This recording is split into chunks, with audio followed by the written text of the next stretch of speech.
একদিন আমি আমার স্কুলের ম্যামকে বলেছিলাম, ম্যাম আই লাভ ইউ। পরের দিন দেখি আমার খাতায় 10 নাম্বার কম। ম্যামকে জিজ্ঞেস করতে ম্যাম বলে, এটা তোমার বেয়াদবি শাস্তি। সেদিন আমি বুঝতে পারলাম আই লাভ ইউ বলা মানে বেয়াদবি করা। তারপরের দিন আমি আমার হেডমাস্টারকে বলেছিলাম, স্যার আমি আপনাকে অনেক ভালোবাসি। তারপরের দিন সে আমার হাতে একটি টিসি ধরিয়ে দিয়ে বলল, এটা লেখাপড়ার জায়গা, ভালোবাসার জায়গা না। সেদিন আমি বুঝতে পারলাম ভালোবাসার হয়তো অন্য কোনো জায়গা থাকে। তারপর আমি মন খারাপ করে বাড়ির দিকে যাচ্ছিলাম, ঠিক সেই সময় রাস্তায় বাবার সাথে দেখা। বাবা বাজারে যাচ্ছে। বাবাকে বললাম, বাবা আমি তোমাকে অনেক ভালোবাসি। বাবা তখন বললো, আমি বাজারে যাচ্ছি, আমার কাছে এখন তেমন টাকা পয়সা নেই, এখন বিরক্ত করো না, বাড়িতে যাও। আমি তখন বুঝতে পারলাম ভালোবাসি বলা মানে টাকা চাওয়া।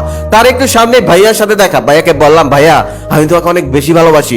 ভাইয়া তখন বলল, নতুন শার্ট কেনার ধান্দা তাই না, এখন আমার কাছে টাকা পয়সা নেই, পরে দেখবো, এখন বাড়িতে যা।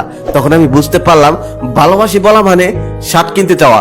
তারপর আমি বাড়িতে গেলাম। বাড়িতে গিয়ে দেখলাম আমার বোন যেন কি করছে।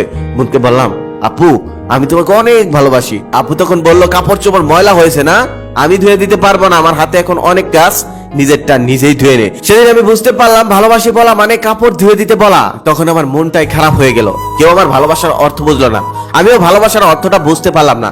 আসলে ভালোবাসাটা কি, যার কাছে ভালোবাসি বললাম সেই ভিন্ন ভিন্ন উত্তর দিল। তারপরে আমি মাকে ডাকলাম। আপু বললো মা রান্না করে রান্না করছে। তারপর সেখানে আমি দৌড়ে গিয়ে মাকে বললাম, মা আমি তোমাকে অনেক ভালোবাসি।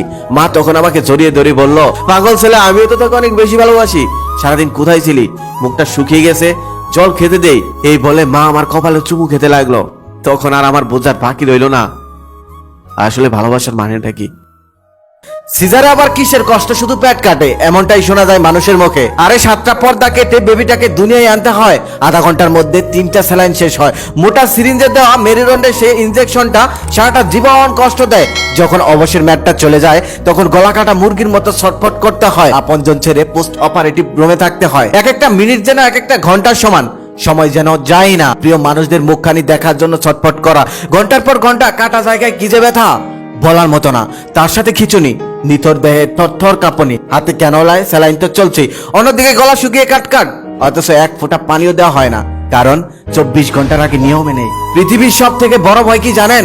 মৃত্যুর ভয়। তেলাপোকা দেখে ভয় পাওয়া মেয়েটি যখন অপারেশন থিয়েটারে যায় তখন সে মৃত্যুর ভয়টাই পায়। সে ভাবে আজকে আমার জীবনের শেষ দিন। তারপরে সে কান্নাকাটি করে আল্লাহর কাছে এই দোয়াটাই করে, আল্লাহ আমার যাই হোক না কেন তবে আমার সন্তানটা যেন ভালো থাকে।